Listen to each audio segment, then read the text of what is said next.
প্রতিভাস আচ্ছা, জয়াদি একটি প্রশ্ন করেছেন, জল কেন এলো? হয়তো ভূমধ্যসাগরে এসে মিশবে বলেই জল নামকরণ হয়েছিল। প্রেক্ষাপট যেটা সেটা তো শুনেছেন, আমরা বিভিন্ন ক্ষেত্রে কিছু একই ধরনের মানুষ একত্রিত হয়েছিলাম, বলা যেতে পারে একেবারে জীবনের শেষ প্রান্তে এসে একটা উজ্জীবনেরই উজ্জীবন, সেই হিসাবেই আমাদের এই পত্রিকা। এবং তখন আমাদের এটাই মনে হয়েছিল জল খড়ি নামকরণটা, যে খড়ি তো সময়কে ধরে থাকে, জলের খড়ি হয়তো বেশি দিন ধরে রাখতে পারবে না, যে কোনো সময়ই মুছে যেতে পারে। সেই জন্য কোনো স্থায়ী সম্পাদক না রেখে আমরা নজন বিভিন্ন রুচির বিভিন্ন ভালোবাসার মানুষ একত্রিত হয়ে এই পত্রিকা শুরু করি এবং এখনো সেইভাবেই চলছে।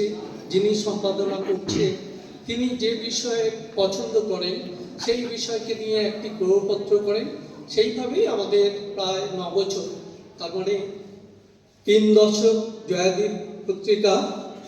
আর সেই পত্রিকা একটি তরুণ পত্রিকাকেই বরণ করে নিচ্ছে। আমাদের যাত্রাপথ যদিও জানি না কত দূর যাবে।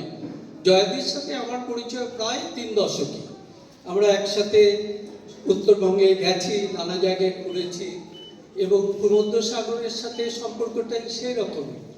এই যে পরিবেশ নিয়ে ভাবনা, যেটা জয়াদির জীবন চর্যার মধ্যে ঢুকে আছে, পত্রিকার মধ্যেও আমরা সেই ভাবনা দেখছি।